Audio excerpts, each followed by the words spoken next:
до этого соревнования проводили в течение 1,5-2 лет в Крыму, на всех всероссийских соревнованиях участвовали. Везде ребята, почти везде выигрывали первые места. И мы поняли, что мы можем получше бороться. И решили поехать, услышав о международном турнире в Архангельске, решили поехать туда. Повезли ребят, 3 самых сильных малышей наших, которые чемпионами становились в свое время. Повезли в Архангельск.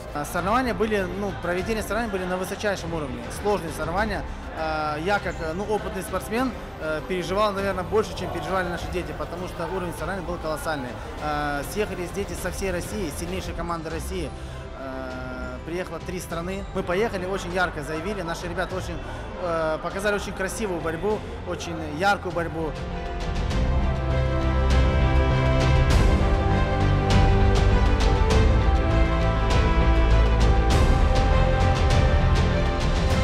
У нас проходили международный турнир в Архангельске.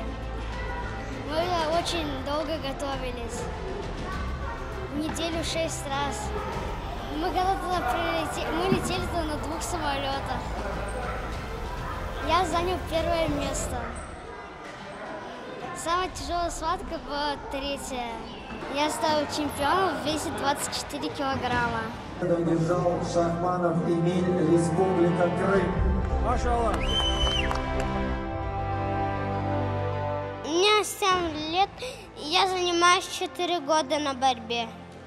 Соревнования были сложные.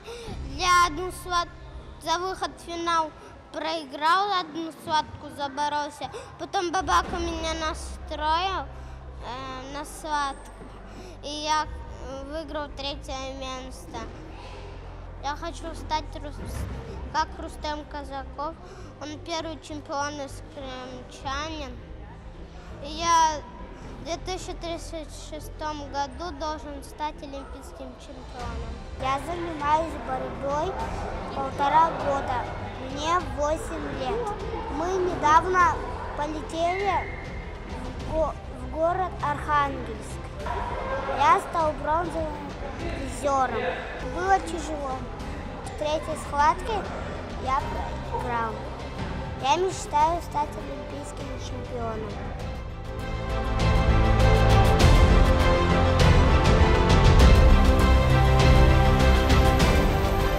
Я работаю 40 лет тренером в спортивной школе номер 3 города Симферополя. Я до того, как приехать в Крым, работал в Узбекистане, в Ташкентской области, город Акурган. Там у меня за 13 лет моей тренерской карьеры я подготовил призера Советского Союза. У меня стал парень, вошел в сборную СССР.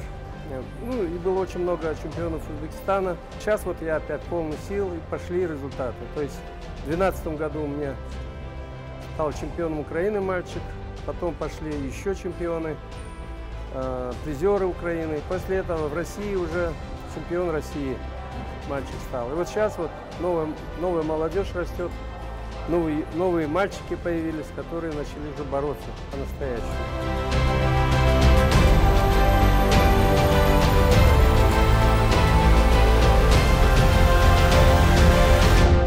В отличие от других видов спорта, борьба дает устойчивость.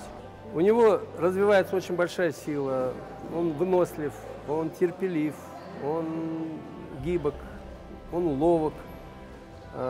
Такие качества для современного человека очень необходимы.